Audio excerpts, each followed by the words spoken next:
I'm Danny, and this is the Scream Princess podcast. Hello there, everybody. I'm Danny, and you are watching or listening to the Scream Princess podcast. And I'm joined today by actor, director, producer, JP, Jon Paul Gates. How are you? I'm all right, Danny. How are you? I'm very well, thank you. I think we were just saying the last time we bumped into each other was very fleeting at Romford Horror Festival earlier in the year. I don't think you were there very long, or you were going straight into a film, and then I think I might have been gone. That's right, yeah. And I think at that point you said to me, "Oh, don't forget to do this podcast." And then Yeah. obviously, yeah. So yeah, no, I was there promoting a film. I was in MJ Dixon's Wrath of Thorn, playing Of this course. evil detective, and I think it was the sequel to the other Thorn film Yeah, he was did. there a Legacy of Thorn, or was it just the Mask of Thorn? I'm not sure. Yeah, yeah. I He's think been I on here I and don't. he'll be like, "Why don't you know, Danny? You should know your stuff." When I'm useless, but Yeah, well, I mean, I was in it, and I still don't know. You know what I mean? But I mean, he's a very talented filmmaker, is yeah. MJ, and I've been trying to work with him for a number of years, and then Uh-huh. obviously, I think Mem Furder, who was um, originally cast to play the detective, and he played him in the first Thorn film. He wasn't Right. available, so. MJ said, "Would you be interested?" And luckily, I had a window, and then the rest is history. So yeah, and it was good to bump into all the crowd at Romford and Yeah. what's his name who runs it now? Spencer. Yeah, Spencer Spencer. Hawken. Yeah, thank you. Mm. And yeah, because I think I went there. I think I broke my virginity, as it were, broke my cherry by going to Romford a year or two ago Right. before that Yeah. screening. So yeah, yeah, it was great. Yeah, I've only been going for the last few years. And that's weird, isn't it? And I lived so close in East London, and then Romford wasn't that far away, and now I'm in the Northeast and I actually travel down for it. But I think that and Horror on Sea are like just such nice festivals, and they're run for filmmakers and film fans alike, really, rather than just kind of, just trying to be big money makers. They're literally for the people who really, really love the genre. So it's always really nice to go and support the both of them. And obviously, Paul, who runs Horror on Sea, and then Spencer, who runs Romford, are both really nice guys. And they've always been really supportive of, I think, everybody I know in the horror industry. So I like to go along and, see them at their festivals. So, oh, has my camera just gone off? Yeah, absolutely, Oh, absolutely. I oh, mean, there we I go. don't. I think it has. Yeah, yeah. There was an intermittent pause there. Yes, a glitch. It happens. So yeah, yeah. But anyway, no. I mean, I don't know. I don't know.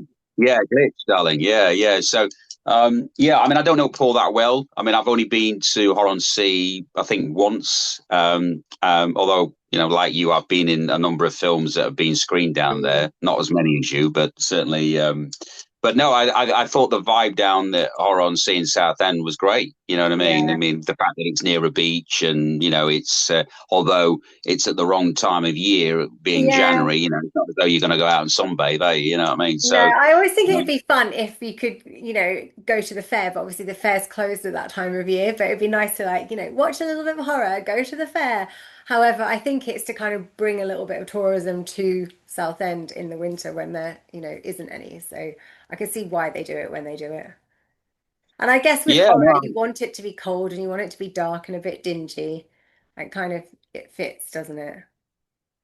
it does, and yeah, no, that's right. And I mean, even Romford, I mean, was that March time? So I suppose, yeah, you're just Mm. coming into spring at that point, so it has less authenticity of horror, where it's cold, dark, and calculating, Yeah. and there's an eerie presence. You know what I mean? So no, that's a Yeah. fair point. That.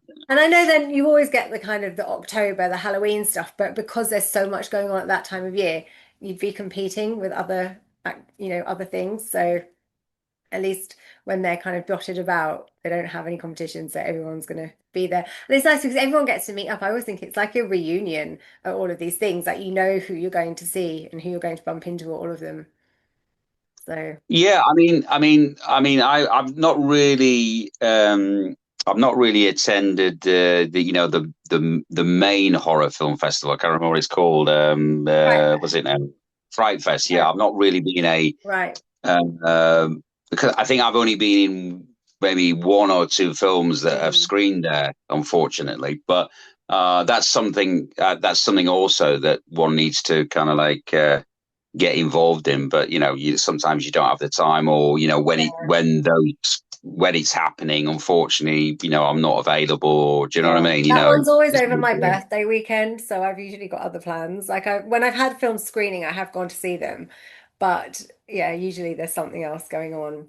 But I always say this to people that you must work more than any other actor I know. You are constantly busy, but you're constantly like pushing and striving and networking, and like I'm useless at all that. I can't be bothered. I'm not a people person, so I'm just like I'll just wait for the calls to come in. But you're like really on it, which shows because you are constantly working. I feel like, I mean, you don't have days off, do you? Like, I'm surprised I managed to get a window from you today.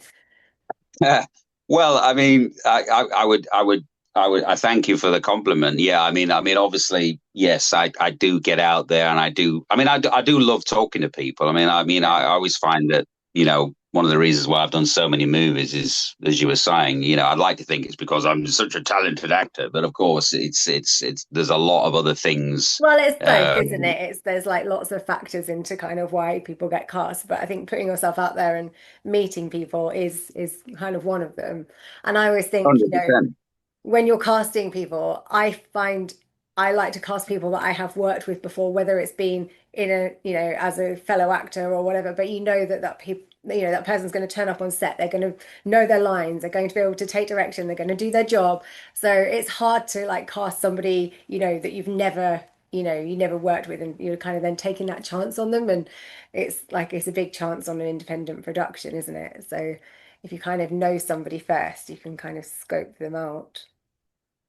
Yeah, and I think from your perspective, because you've directed. I've only directed documentaries. I've not really gone into any narrative features yet because I don't feel that I have the management skills to maybe get a performance out of a person if they're not actually getting to that level where you need them to be. Mm. Um, I don't know. I just find that I'm not that level yet. But just to answer that question about one of the reasons why I work. In essence, if you're meeting potential casters, whether they be directors, casting directors, showrunners, whatever they may be, if you have an opportunity to have a conversation, because let's face it, as you were saying, if you've not worked with a person before, there's no guarantee that when they turn up on set, they're going to be a prima donna or, as you were saying, they're not going to be professional, et cetera, et cetera. So the fact that you can have a conversation, it's almost like casting anyway, because you're only really going to cast people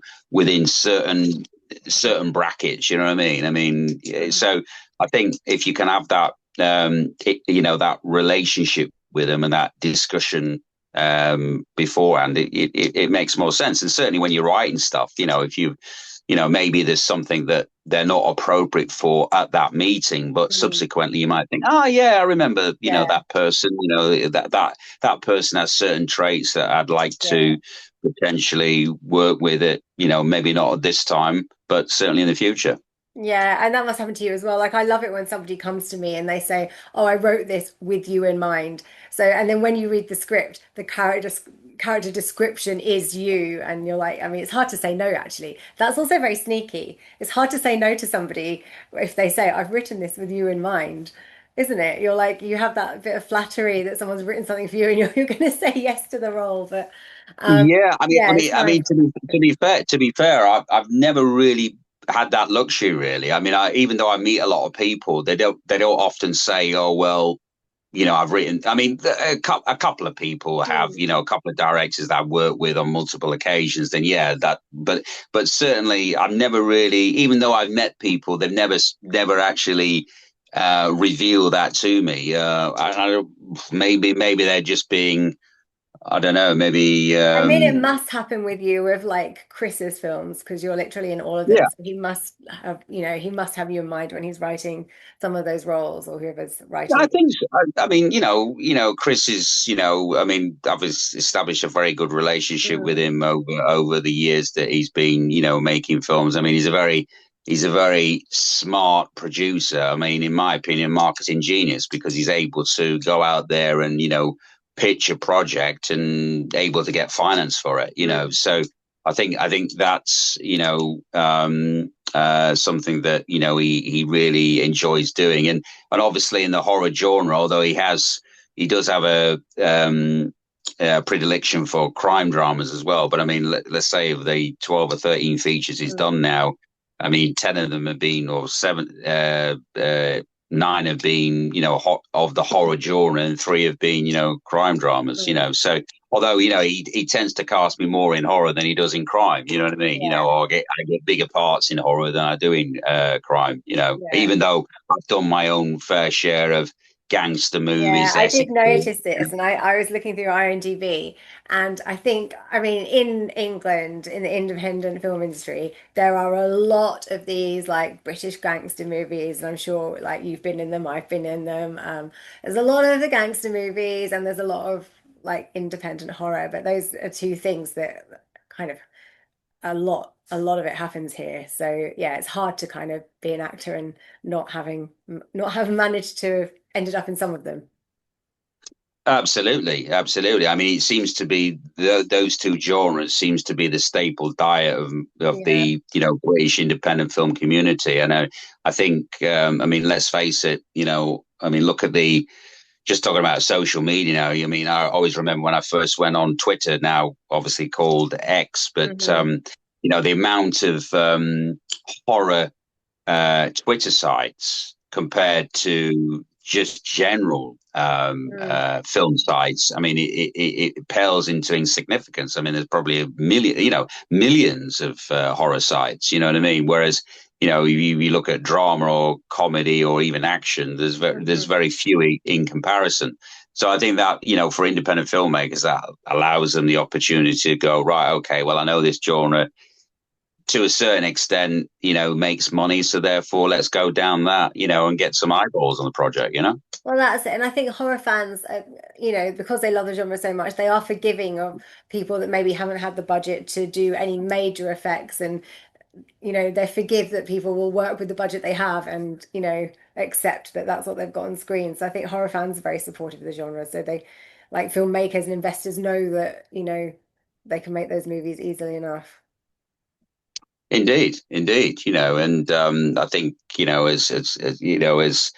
as time progresses, I mean, obviously there are different genres within the horror genre that are Mm. more successful, and things are very cyclical, So, Yeah. one minute, Hitchcock horror is in vogue, and then the next minute, more extreme horror is involved, Mhm. So I think, and it's delving between one or the other, Yeah. I think at I the mean, as moment there's actors. a big kind of like 80s resurgence. Like everything's got that kind of 80s feel to it. So even like the TV shows, and they've had things like Stranger Things, and the films that are coming out have got kind of 80s vibes. And even now, like with Heart Eyes, that's like a kind of throwback to 90s horror. So it's kind of looping a little bit. Yeah, yeah. As I say, I mean, I'm just trying to think of it. I mean, I've just done an '80s thriller in Texas, believe it or not. It wasn't a horror, but it was an '80s movie, and I'm trying to think of. I mean, in terms of story concept, I haven't done many '80s projects. Hmm. Having said that, in terms of, I suppose cinematography style, maybe I have, where they Hmm. used a lot of smoke because historically Hmm. they were shooting on film Hmm. as Oh, you've opposed to just crashed on me there too. always, There we go, you're you know, back. it was all, you what, sorry? You just crashed on me there, but you're back. Yeah, sorry. So saying that, I think, okay. Yeah, I was saying that I haven't done that many 80s films per se. But I think certainly that because, Uh, I think most of my films have been, in the age of the, digital cinema where people Mm. have not been shooting on film. Hmm.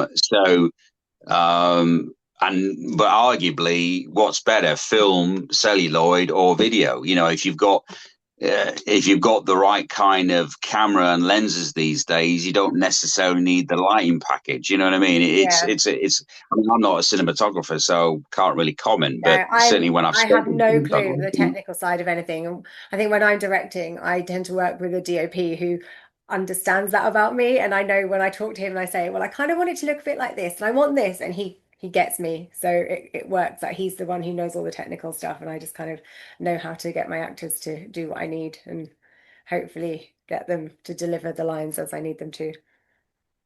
absolutely, absolutely.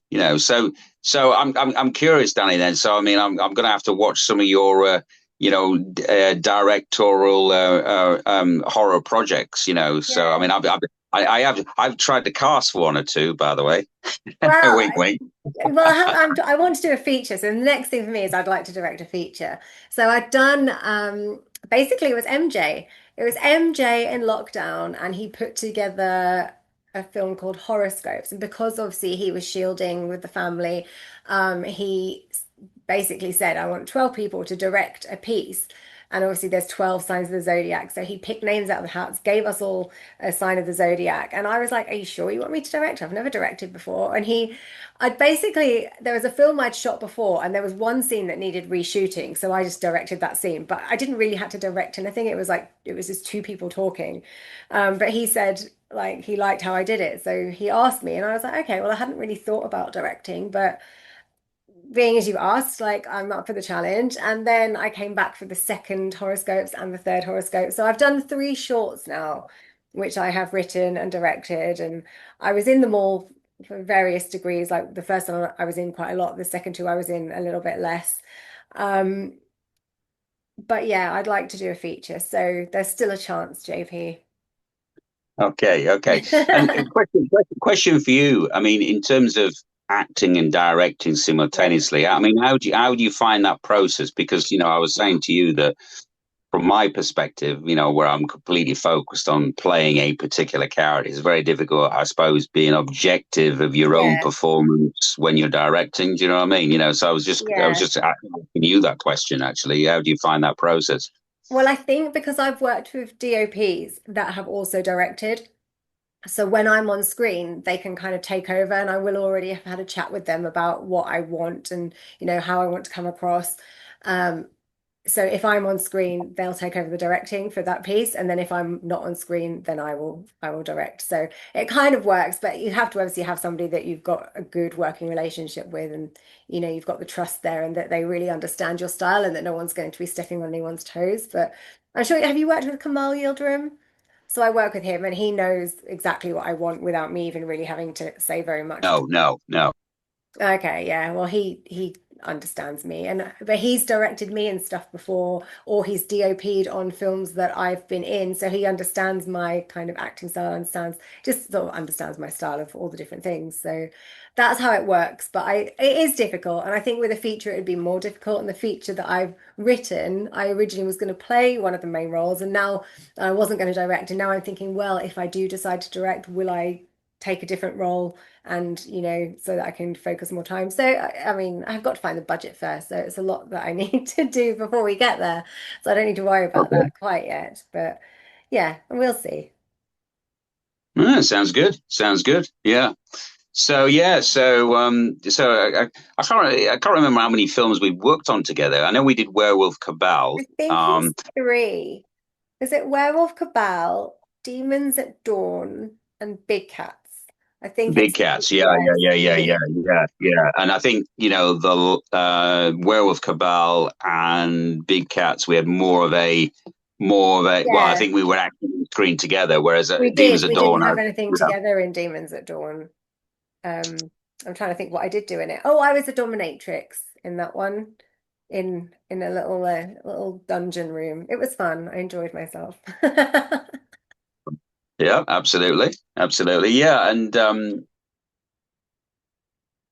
So where did it all think, begin for you? Like when oh did yeah, you start acting? you've crashed there, Oh, did I darling. crash? Can you hear Oh me? no, look at my face. 1 second. I'll be back in a second. I don't know what's going on with my internet connection today. Uh, Hold on. Surely it will come back. Can you hear me? block. Hmm. Can you hear me? You've crashed too. What is going on?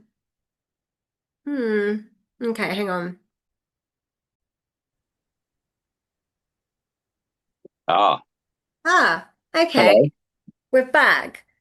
Are we recording? I don't know if we're recording. It says we're recording. I was, I'm gonna have to do some editing there. Hopefully this is all recording. That's very odd. This has never happened to me before. Technology is not my friend today. That's all right, Danny. It's all right. I think you were asking me a question where it all started or something, or Yes, you were about to ask that yes, question. I was. Where did it all begin for you? Oh wow. Well, it started for me as a teenager, and I was very fortunate to have got a BBC TV series shot in Spain in the early 1990s called Eldorado, See, and that I was the. remember my mum watching this. It was There like the you go. housewives' favorite, wasn't it? Housewives that stayed in. Was it on in the daytime? Well, no, it was on in the evening because we Was it? replaced Terry Wogan. So Ah, Terry Wogan, I think his slot was 7 to 7:30 right. Monday, Wednesday, and Friday. Okay. And so yeah, we were on 3 times a week, I think. And Right. I remember getting out there in April 1992, and originally I think we were going to have like a gestation period where we're going to get to know one another because there was 30 odd members of Mm, cast, so, and they were all coming from different countries because the whole idea it was supposed to be a microcosm of the European Union and how the way in which, different families integrated and lived together in Spain. right. And yeah, I mean, and so Wogan decided, in his infinite wisdom, to cut short his contract with the BBC. So of course, the BBC was scrambling to find some content to replace him. Hmm. So they brought it forward, and we started airing in July as opposed to September. And what they did, they focused on all the young actors. Um, and a lot of us were teenagers at the time, so, and we had no experience whatsoever apart from a bit of theatre. You've truck theatre. That's what I did, and yeah, and I did that for a year. Obviously, the program was removed by the BBC, and then it was a case of like re-establishing myself. You know what I mean? So I didn't work for a couple of years after that. Yeah. I mean, basically, I got on with my schooling, really, in essence. And then, I started to, work on, short films, and I Mm, did a few short films, and then got my first feature, which was a film called Cold Fish, right. when I played the lead in it. And talking about film, when we had that conversation about celluloid, it was shot on Super 16, Hmm. had a fantastic lighting setup. These big, Yeah. um, I don't know what they're called, these big Big light. um, lenses. Yeah, lot of lights. Yeah. And it was beautifully shot, and it managed to get a cinema release in the UK. It was on a limited release, Mm, and then it was sold in the United States, and that's where I managed to pick up, gigs in the US on that basis, So yeah, that's really how I started. Yeah. did you find it was hard going from soap into then going into film? Yeah, I mean, yes and no. I mean, I think because I was so young and had limited experience, it was, I suppose, like with anything, the experience on Eldorado was my drama school, Right. because or my technical drama school, working in front of cameras. Mm, So I think from that perspective, it gave me a head start, as it were. yeah. And I think with But at the shooting same, soap as well, they shoot very quickly, don't they? So you they have to do, they really know do. your lines. You don't get as many takes as you do in a film, and like your episodes are shot very fast. So I think it's quite a good learning curve, like to get the disciplines to learn your lines and make sure you know exactly what you're doing and not turn up to set and try and wing it on a movie. Absolutely, absolutely. And but coming back to your point about was there a difference? And I Mm. suppose because I came, I had my kind of like apprenticeship, you know what I mean, Mm. by being on in Spain, working on a BBC set. And I think the fact that I had like almost like 2 years out before I got any other work, primarily because obviously the you were tarnished with the Eldorado, Yeah. uh, black brush, as it were. Uh-huh. And I think that time out, which allowed me to kind of like study a little bit more, study my Yeah. craft a little bit more, then I think that allowed me to, I don't know, maybe, create something different. You know what I mean? So, And probably so lucky then I as don't know. well that you were a teenager and then you like obviously were a grown up. So you kind of you get seen a little bit differently anyway, and you've had that time away from it. Yeah, and I was a very young teenager as well. We're not Mm. talking about late teens. I mean, it was like early teens. So Yeah. it was kind of like wow, you know what I mean? And I think yeah, I mean, as I say, I mean, most people say to me, oh well, kind of, Eldorado was that the kiss and death of your because initially, everybody was saying, oh, nobody from Eldorado will work ever again. Do you know what I mean? Um, and I suppose, unfortunately, most people have either passed or are now out of the business that were in that in that Mm. in that show. So I think I'm the only person from that show who's still working. Oh, Uh, touch wood. yeah. No, I feel like you're going to be working for a lot longer. You're always working. So I mean, you don't just do horror. You do everything. Like you're kind of an all-rounder. But do you have like a particular love for the horror genre, or did you just fall into it? I think it was mainly I fell into it really, to be honest with you. I mean, I think I love playing villains, and I've started Mm. to play. Even before I got into the horror genre, I was obviously playing more villains than I was protagonists. Yeah. And I think it kind of like I mean it's I mean there's so many layers with a villain. Whereas if you're Yeah. playing the good guy, the protagonist. Number one, you've got that issue of making sure that you control the movie, and you got to make sure that people like you. You know what I mean, Mm. as the protagonist. Whereas Yeah. as the villain, I mean, it's quite ironic, really. I mean, even if you go extreme or whatever way in which you want to play it, if you sometimes people like you anyway, even though you're an evil character, which Yeah. is really, really bizarre. It But there's is so funny, many but different ways you can play. I always think that when I'm watching a TV show, I'll tend to like the villainous characters because they're fun to watch if they do it well. And I prefer playing a villain. I agree with you. It's more fun, much more fun. It was on my list of questions to ask you actually if you prefer playing a hero or a villain, but you've answered it already.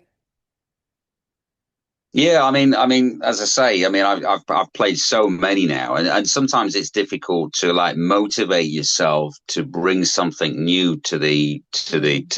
to the characters, and therefore, if you're playing something like, when I did, which is one of my favorite characters I played when I played the Mad Hatter in Alice in Terrorland. I mean, number one, you have obviously this, you know, are you going to be good enough? Bearing in mind, one of the greatest actors on the earth has played it, in Johnny Depp, but the difference is obviously he's worked with Tim Burton. It's predominantly a children's theme, whereas the one I did was very, very dark and, yeah, really, I mean, really dark. So you could kind of like Yeah. go to different depths that maybe people haven't really associated with.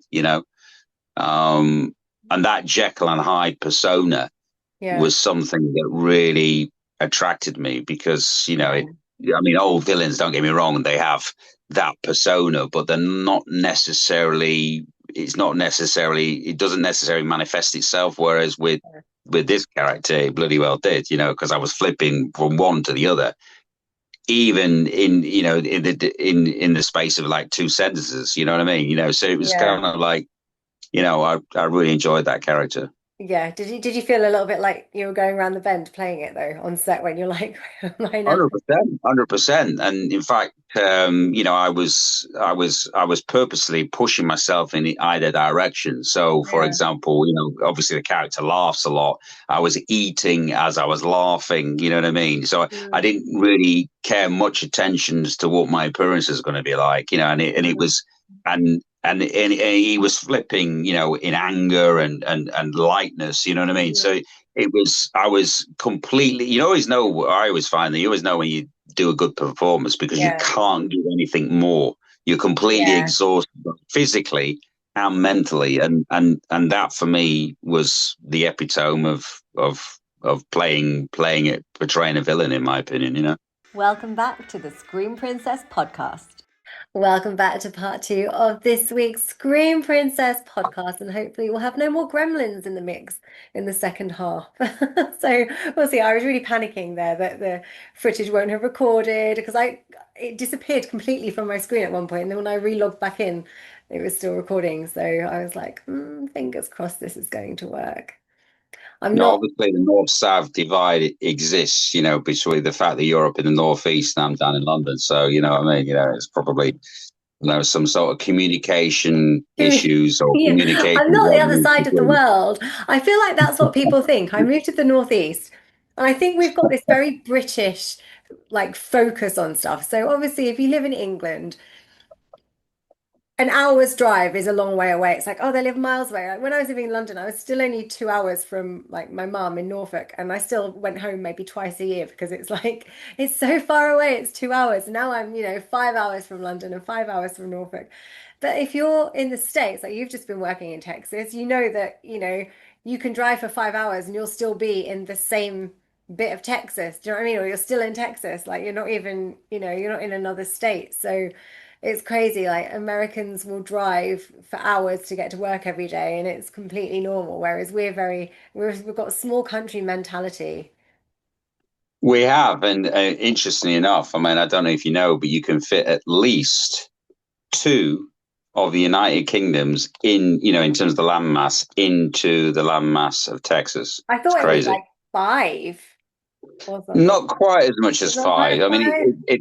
it's about well, going from Houston to El Paso. So realistically, you're talking about the width of the east side to the west. It's Right. about 1,200 miles, roughly.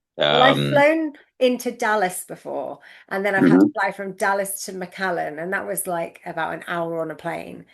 And I Yeah, know that if I yeah. suppose if I fly from Newcastle to London, it's also an hour on a plane.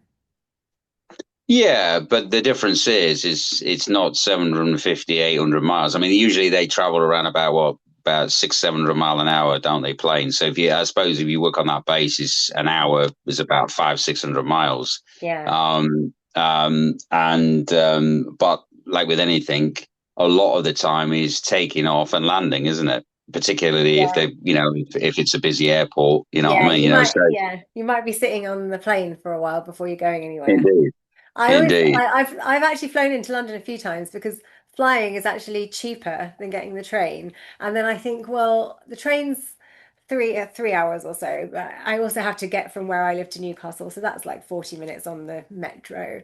And then I think, well, I can fly and then you get to the airport and then you can have a glass of prosecco because alcohol doesn't count in airports because there's different time zones going on. So I prefer to fly.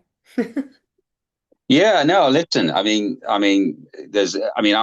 always remember in the noughties, I was shooting a number of films, a number of medieval Game of Thrones type of Right. films up in Scotland, Yes. and we always used to fly into Glasgow Prestwick, Uh-huh. from London because it was just much easier. Because let's Yeah. face it, I mean, even for you, it's another 2 or 3 hours, or Glasgow, well, yeah. maybe you know. Edinburgh's, I think it's about an hour and a half to the Scottish borders, another hour and a half to Edinburgh. So it'd be like, yeah, two and a half, 3 hours to Edinburgh from here. There you go. There you go. So it's quite a Mhm. distance, you know what I mean? But I mean, yeah, I mean, look, I mean, it's crazy that the United Kingdom has what, I don't know, what is it now, 80 odd million or 70 million population, and yet, the square miles is, I don't know, Yeah. whatever, what is it, from John O'Groats to St Ives or whatever it is, the Yeah. furthest point in Cornwall. It's just crazy. You know what I mean? Well, How I many always people we thought got when in I the country? moved, I was like, well, I can just go back to London when there's work, it's not far, which is not far, but I do only go back if I'm working. So I've been back for Dark Fest, and I came back for Horror on Sea, and I've come back for Romford, but I don't really go back. And it's weird. I feel like it's another life. Like I don't necessarily feel like I miss it because I think I very much did London when I lived there, like, the partying and everything in your 20s, and I was kind of done. Like I didn't really need to be in London anymore. So I'm loving being up here and with all the hike potential and like just the fresh air and the beach, and it is really nice. But sometimes I miss being in like the hub of London. Yeah, but as you were saying, there's a lot of opportunities going in the northeast now. I Mm. understand there's a new film studio or media studio that's been opening up Apparently, in. there's meant to be something happening in Sunderland, but then I've just heard one of the investors has pulled out, so they're looking for another one. So who knows? But yeah, I mean, Okay. just down the road, so that would be incredible if they had something big and substantial there. So yeah, I mean, it's up and coming. It's just very Indeed. cold. And this is one of my questions I'm going to ask you, because horror, a lot of it happens in the dark and there's night shoots. Like I am not good with a night shoot. I'm not very good at staying awake for a night shoot. I think it sends my body clock all out of sync. Like I like to be in bed by like 9 o'clock, 10 o'clock at night latest. And I'm up first thing in the morning, but I've never been good at night shoots. How do you feel about night shoots? I don't mind them. I mean, to be honest with you, the first movie I ever did, called Fish. I mean, I think we shot that for 9 weeks because at that point, one was shooting on film, and Mhm. the slow snail-like pace that film in essence is, Mhm. with all the setups and everything. And I remember we did, of that 9 weeks, I think we did 4 to 5 weeks of night shoots. So I suppose my baptism of fire was Yeah. in movie land was night shoots per se. I think that would have put I me think off. That would have made me say never again. That's it. That's my acting career done. After Yeah, I mean, I mean, five I weeks mean, of I, night I shift. think that it's not so bad if it's all night shoots or Mm. all day shoots, but when you're mixing, that can be a bit problematic Yeah. because you've got to have a few days off in between, and Mm. sometimes, let's face it, on the budgets of independent films now, you're not afforded that luxury. Mm. So I think when you're transferring from, finishing, doing days and then you're going on to nights, that can be the first couple of Yeah. days, that can be a nightmare. I It's think it's the almost same like, for people that do any job that have night shoots. Like, it's still difficult to do, or like night shifts if they're doing any other job. I mean, I used to present online casino and I'd do a shift that finished at like 6 o'clock or 7 o'clock in the morning, but I was just exhausted all the time and I didn't know when I was meant to be awake and when I was meant to be asleep. And I've literally been standing, presenting on air, falling asleep, standing up because I just can't stay awake. Like, and I don't do energy drinks or anything, and I don't even really like coffee, but I'd be drinking those rock star energy drinks oh yeah, and pretend yeah. I was some kind of rock star, and then I just feel frazzled and not really like a rock star. Yeah, I mean, I did on this movie in Texas. I did about a week to 10 days of night shoots, and that was tough. But luckily, we had that day or two in between Yeah. transferring from day to night. But to give you an example of how hard it's been for me coming back from Texas, because I'm shooting this action comedy TV series that I Mhm. started in March, and we're doing basically one episode every month until November. And anyway, so I got back on the second, I think 2nd of July, Mhm. and on the 5th, I was up shooting. I only did one day, and I've got to go back at the end of this week, beginning of next, to continue with obviously the episode I missed whilst I was out Mhm. in Texas. But anyway, to give you an idea, so the jet lag is worse coming from the States to here as opposed to the other way Mhm. around, and I found that. I mean, the first night. I didn't well, I kind of slept because I was tired, and luckily I had a bit of, alcohol on the plane, which always helps, well, helps me anyway. And but I found that the night before I was shooting, didn't sleep at all. No. So I was basically running on adrenaline. So Um, luckily, I had a short day when I was filming back on this TV series, and but yeah, to give you an idea, yeah, I mean, I've kind of got used to it over the years, but mm, it is. I agree with what you're saying. I mean, if your body clock is out of sync, it's very difficult to perform, yeah. particularly the latter part of that shoot. You know what I mean? It's not so bad if you get most of your dialogue or most of the physicality, what you need to do in the first couple of hours. But if it's dragging, if the shoot's dragging, or your character is not required until later, Mm, that can be the difficult thing, I find. You yeah. know. But then it's also, you're shooting outside because a lot of the night shoots are so that it's dark outside and you're shooting outside. So then it's also cold. I don't know what it's like in Texas. I mean, when I was shooting in Texas last year, I we did shoot into the night, not too late, like, just when it was dark. And it wasn't too cold. So I can cope with that a little bit better if it's not cold. Yeah, well, obviously it's their height of summer at the moment, and Mm. but I have to say that the Texans were always complaining that I brought the European weather with me Oh, really? because we had some poor weather, and unfortunately that's manifested itself in a terrible disaster that occurred Yeah. a few days ago, where Yeah. some people lost their lives out south of Austin, where funny Mm. enough I was kind of based. You know what I mean? I was actually near San Antonio as opposed to Mm. Austin, but anyway. Um, and I remember calling up my other half, and she was telling me that, pretty much most days she was saying that, oh, she was making me jealous, saying that, okay, the humidity is much, much worse in Texas, but Yeah. certainly you had glorious sunshine down in London. Yeah. Whereas in Texas, it was cloudy and, mixed Oh. between, it was that mixture between cloud and sun. So, and then we had a couple of days of rain as well, which was really wild. Yeah, that's kind of It's rare for Texas.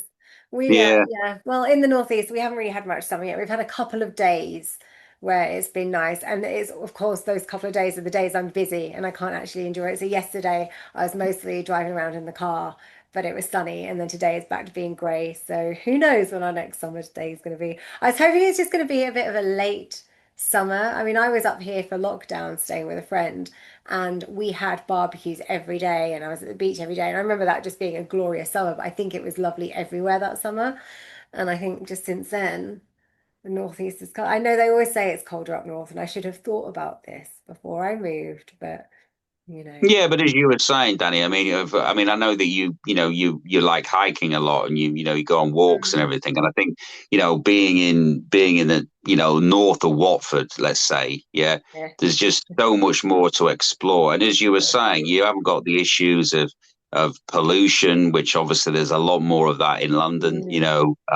Not so much with the cars these days, but just with general pollution. You know And what there's I just mean? more people. It's so Mm, peoply.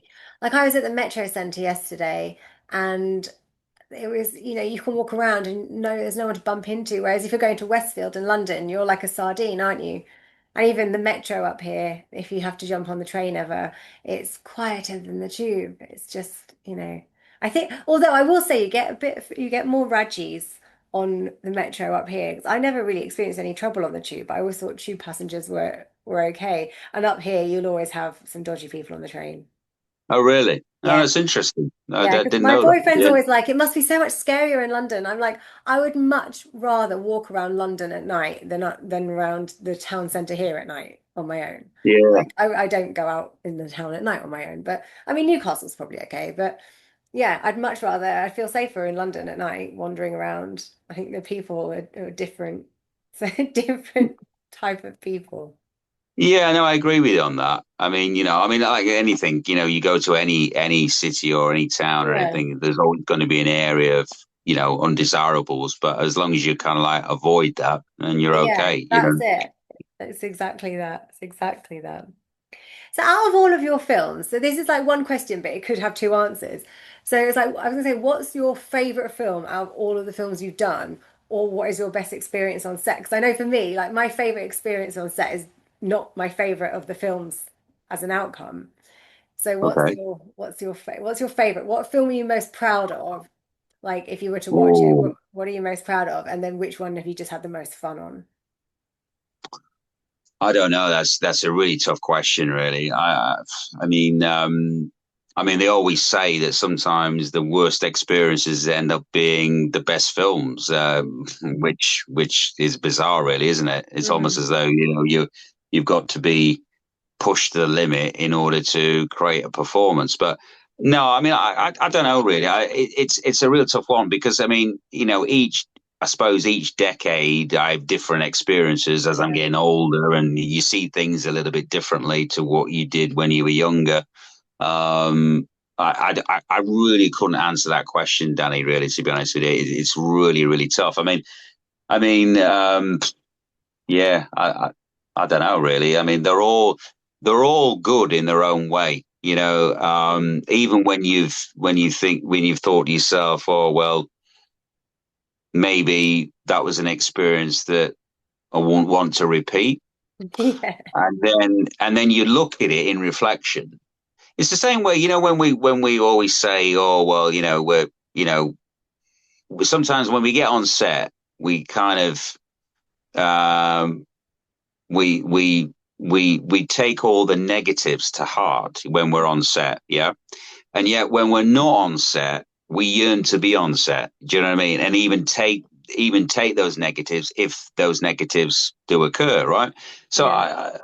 it's a really tough question. I would say that, like with anything, is what you make of it. Mm. And sometimes, and I always try and, give it 110%, even if I don't feel comfortable on the set, because, as well as I do, it's our work. I mean, people who go and, spend their £2 or £10 or whatever I mean, let's face it, streaming these days more like a couple of pence, but that's by the by. But I always say that they don't really buy into the fact that, our mother's died, or do you know what I mean? Or whatever personal stuff has gone on at that particular Hmm. point in time, right? They just buy in, what is the character you're playing, and do I believe in that character? And Hmm. for us as artists, it's all about giving it, being that character. So I try and block out any crap that's going on Hmm. in my life or on the set, and just be that person. But to answer, I mean, it's really tough. I mean, because as I say, there are good experiences I had at the beginning of my career, Mm. but then as time goes on, you think, well, was that a good experience? You see what I'm saying? So Yeah. it's a really tough one. But I would say that all the experiences I've had have been fulfilling in one form or the other at Mm. that time. You know what I mean? Yeah. And I think also as well, because we work in independent film, it'd be wrong for me to say, oh, well, this experience was better than that, because they're all good in their own way. You know what I mean? I mean, I've had some wild experiences, and I've had some not so wild experiences, and sometimes you can never prejudge as to how a film is going to be successful or not. It's just crazy. I mean, it really is. Um, so yeah, it's a real tough one. Sorry, I can't answer that. I find that Stumped you with that difficult. question. So you've You know. traveled all over for work as well. Like Yeah. obviously we've just been talking about Texas. Where else have you traveled to for work?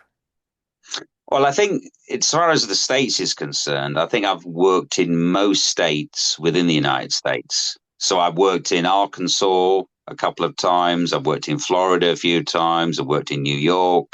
I worked obviously in California. I worked in New Mexico. I worked in Texas now, Louisiana, Illinois. Um, I worked in Minnesota. Where else have I worked? I worked in, well, obviously this is Canada, but I worked in, Toronto.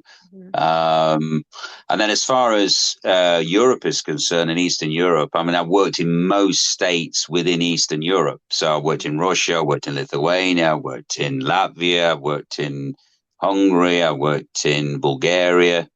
Um, yeah, I mean, so the place I haven't really worked at the moment, which is an itch I have to scratch, is Asia. Not done much in Yeah. Asia. Hmm. So if anybody's listening and they want to cast me in Malaysia, India, Thailand, Indonesia, Are you love to fancying shoot. yourself in a bit of Bollywood? Yeah, well, do you know what? I mean, I number feel one, like I'd like to have a go. I know a few people yeah. who've done it and they love it. So I'd like to have a go. Yeah, I mean the only just so I will actually mention an experience now because you've just reminded me. Now I did do a Bollywood movie over here, Right. and it was weird how I got cast, and it was weird the end of the film. But I won't mention any names because I don't do that anyway. But so I play because I yearned to be a professional footballer. So before I got into this profession, I was signed on at Notts County up in the north, and That's that's what I south to wanted to me. do. Yeah, well, yeah, it is. But anyway, so anyway, I play cricket in the summer, and I play at a reasonable high level. Anyway, one of the my fellow cricketers uh, was making a film, or it was associated with these Bollywood producers, and he said to me, "Do you fancy being in it?" And I said, "Yeah, okay." And anyway, he said to me, he said, "Oh, can you get another actor?" And he said, "You're a couple of Irish mix, and you're the scene is you're beating up this guy." And I went, "Oh, well, whatever. Yeah, okay, thank you very much." Anyway, he tells me a few days before that it's going to be in Leicester Square. This was about, I don't know, 15 years ago. Okay. Right. Anyway, so I turn up at Leicester Square. So I'm with the other actor. There's only the actor that was supposed to be beating up the lead, and there's a director, a producer, a cameraman, sound recordist, and a makeup artist. So limited crew, right? Anyway, that area that you come down from the spotlight rooms of Prince Charles Theatre, it was basically filming round there. Yeah, this is about 15 years ago. And so we start doing our thing. He calls action, and we start beating up this actor, right? Obviously choreographed and all that kind of Hmm. thing. So anyway, so of course, what happens because they'd not got any, and I didn't know this, they'd not got any permission, not Right. no permission at all. So of course, this crowd started to form. They thought it was a real fight. So, so they were cheering along and everything, and I thought, well, when is this going to stop? Because I mean, surely the sound's going to be muffled and all this kind of Yeah. thing. Anyway, so then the police turned up, okay, and said, "What the hell's going on here?" And obviously, they were talking to the producer, and then they were talking to me. They were going to arrest me and this kid because they thought we were, beating this guy up. And anyway, and then the story gets worse. Okay, Right. so luckily we didn't get arrested, right? But obviously the police were there, and they were satisfied that we were filming and everything. And then it came to payment, right? Now, Hmm. this company, even though my mate, who I play cricket with, obviously it wasn't his money. It was Bollywood company that they Mm. were from Mumbai or whatever it was. And they said, "Oh, well, just send your invoice." I said, "Nah, nah, nah, nah, nah, nah, nah, nah, nah." So basically, what I had to do, I had to march the producer down to the cash point and got our money because otherwise I'd never have seen it. Yeah. So that's an experience I've got. So if yeah, I mean, thinking about it, yeah, and not mention any names, but yeah, it was an Indian production. It was a Right. Tamil movie, Okay. so which I've never seen to this day. So there you go. Well, there are British producers too that never pay people, so it happens. It happens to Yeah, you well, too. I've been very fortunate to be fair in the movies I've done. I've never really been in a situation where I've had to wait for money. I mean, that's part of the Yeah. course. But I've never had a British producer that hasn't paid me to this day. Right. But obviously, I've had instances where I've worked abroad where Yeah. I've had issues. Yeah. Mm. But I mean, you know what it's like, Danny. I mean, at the end of the day, you go with the best willing and intentions, and you do your bit. Yeah. And my view is that it's karma, isn't it? Yeah. If somebody doesn't pay you, well, okay, you can rant and rave and whatever. But sometimes, if they're in another country, it's not worth pursuing them. And karma, sometimes that person is in later in life, that's something that affects them. Do you know what I mean? So Hopefully their bank accounts get wiped. indeed, yeah, yeah, you know, So but have you ever yeah. done any of the like conventions, the horror conventions, or just the Comic Do you Cons and know things? what? Do you know what? It's funny you should say that because I've always wanted to do that, and Hmm. in fact that's probably a conversation I need to have with you actually because I know you do a lot of that. And because I would have thought with the amount of movies I've done, there's got to be, Yeah. Well, I've some got people here, would be it interested. says on IMDb 152 credits. Now, obviously, we know that IMDb is not a gospel because when people always say to me, "Oh, you've got this many credits," I'm like, "Yeah, but that people put them on there and then the film doesn't happen or it never gets shot or, I got recast, so it's not me and they haven't taken me down." So it's not, it's not like a Bible. You don't look at IMDb and go, "That's exactly what they've done." But I'd say at least like 75% of that must be real, unless you sit there and you remove yourself from everything that you're not in No, that. I mean pretty much all of it's real. I mean the only thing that isn't real is is the stuff that's in pre-production. But Right. usually, if it moves into a Mm. completed status, Yeah. then as far as I'm concerned, it's real. I mean, there's not obviously 152 projects that are out and available for people to Yeah. view because you know what it's like. Hmm. The Yeah, the first ones that movies get I did. finished and lost in edit and or just Yeah, never kind of yeah, make it out or you know really. what I mean, But I would say, I mean, I've done what 129 movies now, I think, with the one I've just done in Right. Texas, and Okay.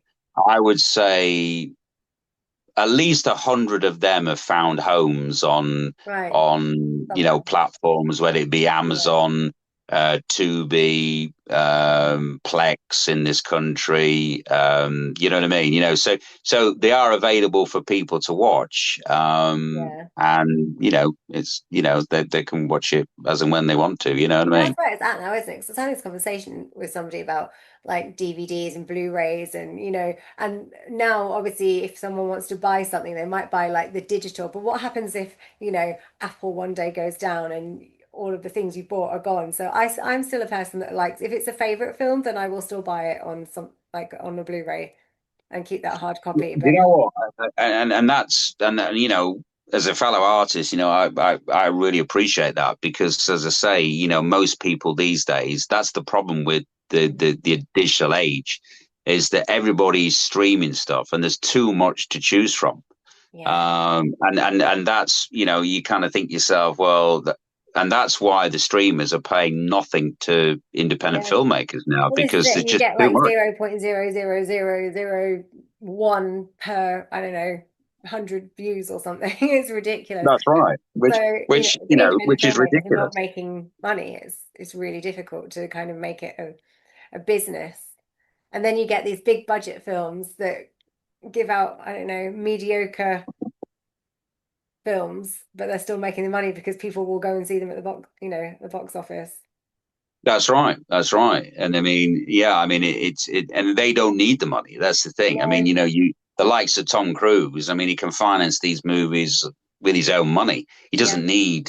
Well, he probably does anyway. Via the studio because he owns a studio, doesn't he? Mm. So, um, but yeah, no, you're right. I mean, I mean, that's the biggest irony that the streamers, they'll uh, the Amazons of this world. I mean, let's face it, they were the darling of independent filmmakers up until about 2015. And then after Mm. that, they decided to cut their rates, what they were offering Yeah. independent filmmakers.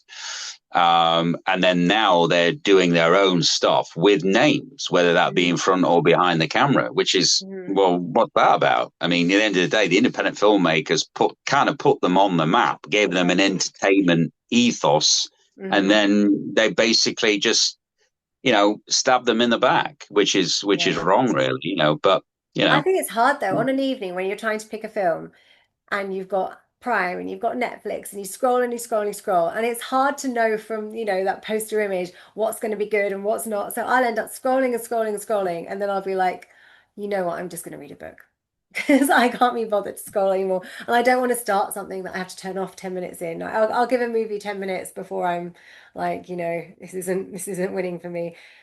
I can't remember what we watched last night, but I ended up going to sleep. Oh, it was called The There you Deliverance. go. It was a film called The Deliverance. It was a Glenn Close film. It was based on a true story, and I got about three-quarters of the way in, and I had a nap. Apparently, it ended up okay, but okay is not what I want to see. I want to see things that were amazing. Well, You you know? see, that's the problem, isn't it? Because I mean, like as independent filmmakers, I mean, we'll go, okay, if it's a friend of ours that's either in it or has made it, we'll Yeah, probably watch it, we'll watch it. right? Yeah, Because we're supportive of our 100%. own community. But you're right. I mean, if it's someone we don't know who equally needs the eyeballs in order to, not only make money, but more importantly, to survive, yeah, Yeah, it's and that begs the question. So, do you now have to get all your best stuff in the first 10 minutes to keep the audience? You know what I mean? To keep the yeah. audience. Well, So I think you we're of a can't build a generation where story. people are watching TikToks and things, and people Yeah, won't even watch a full. I mean, I can't stand TikTok, but people won't even watch a full TikTok or a full reel. They'll watch a few seconds, and if it hasn't captured them, they're scrolling on to the next. So I think the same kind of follows down into movies. Like people need to be entertained immediately. Like those slow burners, you've got to be very careful now before you lose someone's attention span. absolutely. No, I totally concur on that. Which is, and that's why I'm seeing a lot of movies now, the first say 10 minutes. I mean, and I suppose in a way, it's the same thing for me reading stuff. If it's Mhm. not got me within the first 10 minutes, I don't want to do it. Do you know what I mean? Because you kind of think to yourself, well, uh, is the audience going to, as you were saying, turn off after 10 minutes? So let's say, for example, my character comes in and after 10 minutes, then I'm not going to be seeing anyway. Do you know? Yeah, no, So, that's true. I'm like, you just kill me you off know, within the first 10 minutes because people won't watch after. exactly, exactly. Yeah, How many yeah, times yeah. have you been killed? Do you know? Oh, a lot.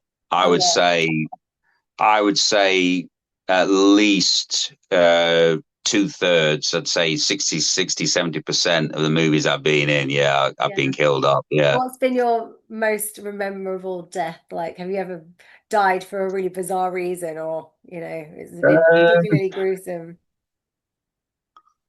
I don't know actually. I'm thinking about that.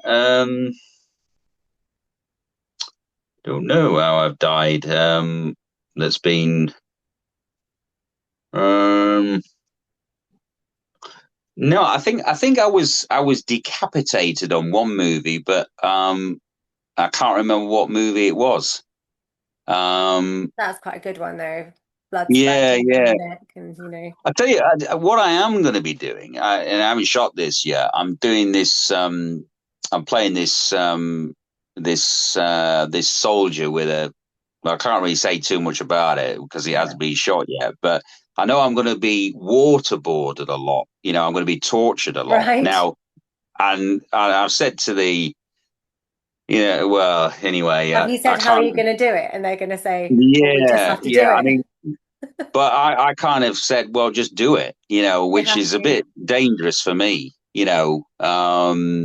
But but yeah, because waterboarding is kind of like extreme torture. I mean, it's Yeah. what they tend to do a lot with the SAS, where Mm. they teach them on that technique to avoid being Yeah. This is where you not want a captured, stunt but person. yeah, This indeed, is, indeed, but this is indeed. where low budget films don't let you have a stunt person. You have to do it yourself. Oh, it crashed again and we're running out of time. Fine when you're in your 20s and 30s, but now I'm Yeah. the age I am. Yeah, you don't want to have to do that. Oh, we're running out of time. This has gone No, really, really indeed. quickly. I feel like there's so much more we could chat about, but very, very quickly, is there anything you want to plug? Anything you've got coming up or being released? Uh, yeah, I mean, just trying to think what I've got coming out. Yeah, well, I've got a let's see. Uh, I recently I had Ripper Revealed out, another Okay, yeah. Chris James Sanders production where I Uh-huh. play um what is it now? I play an hotelier with a it's a bit of a difference because in essence it's basically about Jack the Ripper, Hmm. 1888. He's committed his murders. He goes on holiday, and what he doesn't realize are the people that he's staying with Mm. are actually killers themselves. So it's all about him surviving that. Okay. So That's that one's how. due for release very soon, is it? No, it's already out Oh, it's actually, out. but Okay. and then I've got the Highgate Vampire, Okay. which will be out shortly, which is another Chris Shane Sanders Mm. production. What else have I got out? Mine's bloody blank. That's Um, okay. um, hmm, um, Check yeah, I'm his just trying to think. IMDb, guys. Yeah, yeah, yeah. I mean, look, I mean, and I appreciate, this, being invited, Danny, and everything. But yeah, I mean, look, I've said that once I'm trying to reach before I retire, I'm trying to reach 200 movies, which is another Right. what 61 is it or 71 or Okay. yeah 71, which is tough. Uh-huh. But you never know. So It's a good that's goal to my have. It's a good goal. yeah. I'd like to try and achieve it. And then everybody says to me, "Oh, yeah, JP, that's probably achievable." And But they when do say you do actors so really many films. retire? I mean, you could be doing this till you're like 103. Well, I don't know if I'll survive until You 103, might. Danny. You But might. I mean, yeah. I mean, look, I mean.